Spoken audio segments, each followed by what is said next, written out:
হাইতির বিপক্ষে একেবারে প্রত্যাশিত জয় পেয়েছে ব্রাজিল এবং কুনিয়া দুটো গোল করেছেন, ভিনিসিয়াস জুনিয়র এক গোল করেছেন। 3-0-তে ব্রাজিল বিশ্বকাপের দ্বিতীয় ম্যাচে জয় ছিনিয়ে নিয়ে ঠিক এই মুহূর্তে গ্রুপ সি এর টেবিল টপার হয়ে গেছে এবং হাইতির বিপক্ষে ব্রাজিল যে অনায়াসে জিতবে সেটা অনুমান করাই যাচ্ছিল, কারণ এর 3 আগের সাক্ষাতে হাইতির বিপক্ষে ব্রাজিল গোল করেছিল সব মিলিয়ে 17টা। তো প্রথম ম্যাচে মরক্কোর এগেনস্টে আসলে ব্রাজিল যে ফুটবলটা খেলেছে সেটা দর্শকদের মন ভরাতে পারেনি এবং যোগবর্ণিত বা ব্রাজিলিয়ান ফুটবল বা ব্রাজিলিয়ান সাম্বা সেটা আসলে মাঠে দেখা যায়নি। সেই কারণে এই ম্যাচে দর্শকদের প্রত্যাশা ছিল যে ব্রাজিল তার ক্যারিশমেটিক ফুটবলটা খেলবে এবং ফার্স্ট হাফে সেটা আসলে তারা খেলতে সক্ষম হয় এবং এই ম্যাচে স্টার্টিং লাইন আপে কুনিয়াকে রাখা হয়েছে এবং ম্যানচেস্টার ইউনাইটেডের এই ফরওয়ার্ড সুযোগ পাওয়া মাত্র সুযোগটা কাজে লাগিয়েছেন।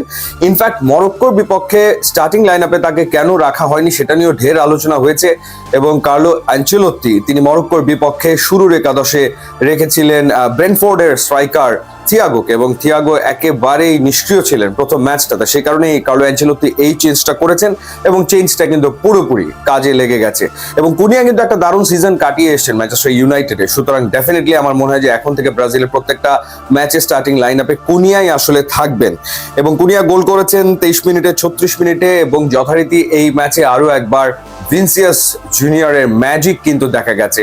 তিনি নিজে একটা গোল করেছেন, একটা গোল অ্যাসিস্ট করেছেন। ইনফ্যাক্ট কুনিয়া যে দুটো গোল করেছেন সেই দুইটা গোলেই আসলে তার কন্ট্রিবিউশন ছিল। সো ভিনিসিয়াস জুনিয়র মরক্কোর এগেনস্টেও একটা সুপার গোল করেছেন এবং হাইতির বিপক্ষেও তিনি একটা গোল করেছেন এবং বলা যায় নেইমারের অনুপস্থিতিতে ব্রাজিলকে রীতিমতো টানছেন ভিনিসিয়াস জুনিয়র। আরো একটা ট্যাকটিক্যাল চেঞ্জ করেছিলেন কার্লো অ্যানচেলোত্তি, সেই চেঞ্জটা হলো তিনি রক্ষণ ভাগে দানিলোকে একেবারে শুরু থেকে খেলিয়েছেন, স্টার্টিং লাইন আপে তিনি আসলে ছিলেন।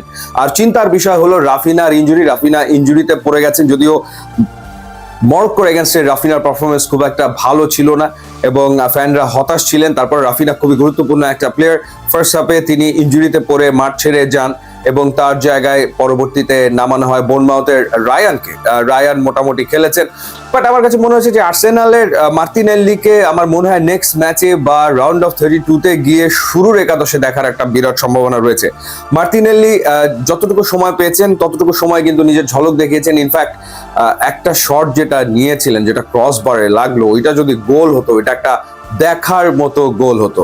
এই দিন অ্যানচেলোত্তি এনরিককেও ট্রাই করে দেখলেন এবং এনরিক তো বল জালে জড়ালেন ঠিকই, কিন্তু সেটা অফসাইডের কারণে বাতিল হলো। ইনফ্যাক্ট দুইটা ঘটনা ঘটেছে, রাফিনার একটা অফসাইডে বাতিল এবং এনরিকের একটা অফসাইডের কারণে আসলে বাতিল হয়েছে।